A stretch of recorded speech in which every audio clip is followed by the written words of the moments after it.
تو معرفت و محبت کے جام بھر بھر کے میری طرف دوڑتے اور چلتے ہیں. مطلب کیا؟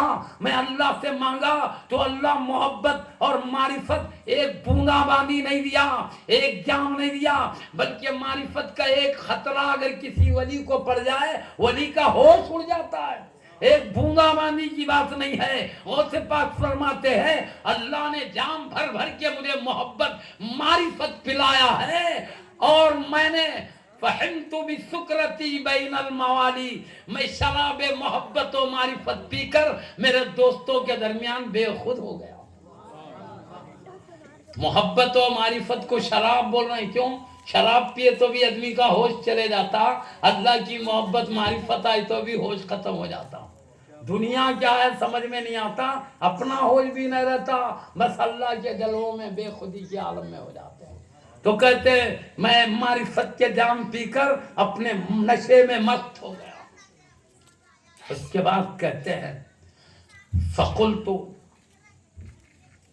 میں نے اختاب جہاں سے کہا، پورے جہاں میں جتنے اولیاء اللہ نے، پھر ان سے خطاب کر کے کہا لمو بحالی وادخلوا انتم رجالی.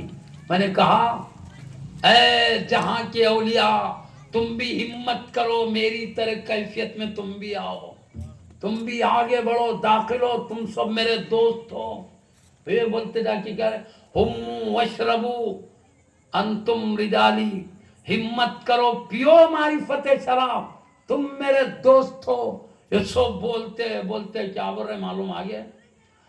شربتم فضلتی من بعد سکری ولا نلتم علوی واتصالی. مجھے اللہ نے محبت و معرفت کے جو جام پلائے، جام پی پی کر میں مست ہو گیا.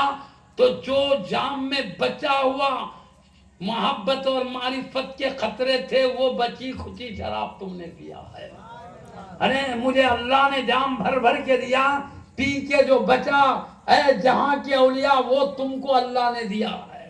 وَلَا نِلْتُمْ عُلُوِّي وَاتِّصَالِي، نہ تم کو میرے ایسی بلندی ملی ہے، نہ اللہ کا جو قرب مجھے ہے وہ تمہیں ملا ہے. یہ پورے اولیاء اللہ سے خطاب کر کے کہتے ہیں. میں کیوں بول رہا ہوں؟ یہ معرفت اللہ نے پورے زمانے کے ولیوں میں بڑھ کے دیا. اس لیے کہتے ہیں کہ اللہ نے جو مجھے معرفت دیا، تھوڑا حصہ تم کو دیا، مجھ کو دیا اس میں کا تھوڑا، اس لیے میرا مقام بلند ہوگا. تو میں وجہ بتا رہا تھا آپ کو، سید الاولیاء بنانے کی وجہ شریعت کے علم میں بھی پار تھے آپ، علم معرفت طریقت میں بھی آگے تھے، تقوی میں بھی. میں اپنا 27 سال تک دے رہا ہوں، یہ سب تھے. پھر اللہ نے حبیب کا گھرانہ دے کر تمام خوبیاں جمع کر کے ولیوں کا سالار بنایا. میں صرف شارٹ فارم انداز میں بتاتا تھا سرداری کیسے ملی. اب جب اعلان کیے تو آپ کی مسجد میں جتنے عام مومن تھے، اس کے علاوہ اولیاء اللہ تھے، 52 اولیاء اللہ تھے. اس آواز سنے تو گردن جھکا کے بولے صدقتا یا سیدی، میرے سردار آپ سچ کر. غوث پاک کی آواز پوری دنیا کے ولیاں سن کے ہر ایک اپنی اپنی گردن جھکا کے گئے صدقتا یا سیدی، میرے سردار آپ سچ کہتے. سب نے گردن جھکایا. بلکہ آخری بات کہتا ہوں، پوری دنیا والے جھکا کے صدقتا یا سیدی کہنا، تو آپ کی آواز پوری دنیا تک گئی ہے. تو بعد خود تعجب ہوتا کیسا یہاں کی آواز اٹھتی گئی. تو میں بتاؤں آپ کو، اب ہم یہاں سے بات کرتے اپنے دوست کو، امریکہ میں دوست ہے سمجھو، السلام علیکم دوست خیریت سے ہوں، امریکہ والا کو جاری نہیں، وعلیکم السلام دوست بخیر ہوں. یہاں جا کے روس کے دوست کو بات کرے، روس کا دوست ہے، السلام علیکم دوست، وعلیکم. یہاں سے آواز وہاں سے یہاں آ رہی نہیں آ رہی، ہزاروں میل دور ہے نا. اب اللہ بجلی میں یہ طاقت دے سکتا ہے تو اپنے دوست کی ولایت میں کیا طاقت نہیں دے. آج سائنس کی ترقی دیکھ کے پریشان ہونے کی کیا بات ہے. یہ دینے والی طاقت اللہ کی ہے، اللہ جتنا چاہے نواز دے. میں زیادہ وضاحت میں نہیں جانا چاہتا.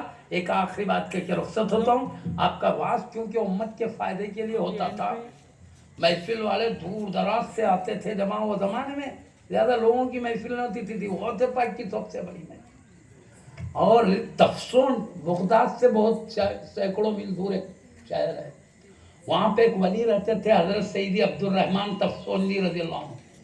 وہ اپنے لوگوں کو بولتے تھے تم لوگ اگر غوث اعظم رضی اللہ عنہ کا آواز وہ بغداد میں کر رہے ہیں آواز تم تفسیر میں سننا ہے تو میرے ساتھ چلو سنا دے تم بولتے تھے مقام تفسیر والوں کو بغداد کا آواز سناتے تھے وہ کیسا لوگ جو سننا چاہتے ہیں ساتھ ہوتے تو آبادی کے باہر لے جاتے ان کو سناٹے میں پہاڑی علاقے میں لاتے دیکھتے کتنی پبلک ہے انگلی سے اتنا بڑا دائرہ ڈال دیتے تھے دائرہ ڈال کے بولتے جو بھی میرے لکیر میں آئے گا وہ غوث پاک کی آواز سنے گا اسے اللہ کے ولی کی انگلی میں بھی کیا تاثیر ہے دیکھو دائرے میں آنے والا ہی سن سکتا باہر والا نہیں جیسے ٹی وی میں کوئی آواز آتی تو ٹی وی میں اسے جاتی ہے باہر سے نہیں آتی دور کی آواز دی تو دائرے میں ہی آتی ہے دائر کے باہر نہیں آتی ہے اتنا دائرہ ڈالتے تو وہ بیٹھ کے بغداد میں غوث پاک نے واز کرتے رہتے بیٹھ کے ایسا سنتے تھے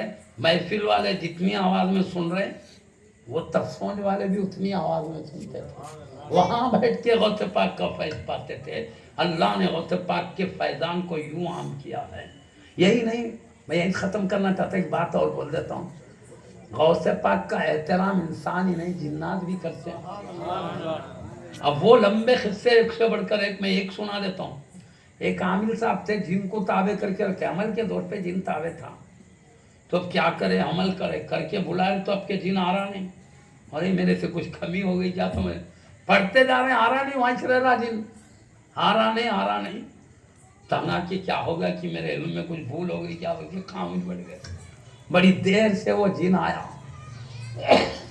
آ کے سلام کر کے بولا آپ مجھے بلائے تھے کیا بات ہے تو بولے کبھی بھی بولے تو جو قانون ہے علم کا وہ کرتے جاتے تھے اب کے اتنی دیر کئی کو کرے بولے تو بولے سنو یہ ٹائم غوث پاک کے واس کا ہے صرف انسان ہی نہیں ہم جنات بھی فیض پاتے ہیں میں وہاں بیٹھا ہوا تھا سنو غوث پاک کے محفل کے واس کا ٹائم ہے ویسے ٹائم کبھی نہیں بلانا بلائیں گے تو کبھی نہیں آؤں گا بولے میں وہاں تھا محفل ختم ہونے کے بعد آیا بولے اس طرح جنات بھی غوث پاک کی محفل میں بیٹھتے تھے آپ کے علوم سے فیض یاب ہوتے تھے اللہ نے آپ کو انسانوں کا بھی قطب بنایا اور جنات کا بھی اور آپ کو وہ اختیار دیا آج قیامت تک ولایت بڑھتی ہے آپ کے ہاتھوں سے آتی ہے اللہ کے پاس سے دستخط ہوتی ہے محمد الرسول اللہ صلی اللہ علیہ وسلم کے پاس اور بڑھتی ہے غوث پاک کے ہاتھوں سے اور یہ سلسلہ امام مہدی رضی اللہ عنہ آنے تک رہے گا امام مہدی رضی اللہ عنہ آئیں گے قیامت کے قریب یہ جو عہدہ ہے یہ مرتبہ ہے امام مہدی رضی کے حوالے ہو جائے جب تک غوث پاک کا تصرف چلتا رہے گا اللہ پاک ہمارے سینوں میں غوث پاک کی اعلیٰ درجے کی عظمت محبت بھر دے ان کے جد کریم تیرے پیارے حبیب کی اعلیٰ درجے کی محبت عظمت عطا فرما دے ہم کو تیرے محبوب بندوں کی طرح تیرے حبیب کے سچے غلام بن کر زندگی گزارنے کی توفیق دیتے اعلیٰ درجے کی عظمت عطا فرما دے تیرے حبیب کی تمام انبیاء رسول اعظام ملائکہ کی تیرے تمام محبوب بندوں کی تیرے حبیب کے جتنے اہل بیت کرام ہیں جتنے صحابہ اعظام ہیں جتنے اولیاء اللہ ہیں سب کی محبتوں سے ہمارے دلوں کو منور کر دے آقا ان کے تمام نیک بندوں کے طریقوں پر چلتے ہوئے ہم تجھ کو راضی کرنے والے ہو جائیں پاک پروردگار دنیا میں جس مقصد کے لیے تو پیدا کرا اس میں کامیابی عطا فرما دے ہم کو نفس کی شرارتوں سے سنبھال لے شیطانوں کی جالوں سے بچاتے ہوئے ایسے راستے پہ چلنے سے بچا لے جس میں تیرا غضب و ناراضگی آقا ایسے راستوں پر چلنا آسان فرما دے جس میں تیری رضا اور قرب ہے اے پاک پروردگار تیرے اولیاء اللہ کو تو نے جس طرح شیطانوں کی شرارتوں سے بچاتے ہوئے اپنے قریب کیا ہے نفس کی شرارتوں سے بچاتے ہوئے ہم کو بھی ان کے نالین کے صدقے میں حفاظت کرتے ہوئے اپنے قریب فرما لے آقا جو نمازیں پڑھ رہے ہیں ان کی نمازوں میں اور اضافہ فرما خشوع و خضوع میں اور اضافہ فرما ان کی نمازیں چھوٹ جا رہی غفلت میں اللہ ان کو غفلت سے بچا لے اور عبادت کی توفیق عطا فرما عبادت میں ذوق شوق عطا فرما اے اللہ تھوڑی سی زندگی میں تجھے راضی کرنے کی توفیق دے دے تیرے نبی کی خوشی ہمیں عطا فرما دے تیرے نبی نے کہا قرۃ عینی فی الصلاۃ میرے آنکھوں کی ٹھنڈک نماز میں ہے اے اللہ تیرے حبیب ہماری تکلیف دیکھ نہیں سکتے ہمیشہ ہماری راحت کی فکر میں ہوتے ہیں ہم کو بھی سعادت دے دے، ہمیشہ تیرے حبیب کی راحت کو دیکھے، ہماری نماز میں تیرے نبی کی راحت ہے پروردگار، ہم کو بھی نماز پڑھ کے اپنے نبی کو خوش کرنے والا بنا دے، ہر بھلائی سے نواز دے، ہر شر نقصان سے بچا لے، آمین بجاہ حبیبک سید المرسلین صلی اللہ علیہ وآلہ آلہ وصحبہ اجمعین برحمتک یا ارحم الراحمین، الحمدللہ۔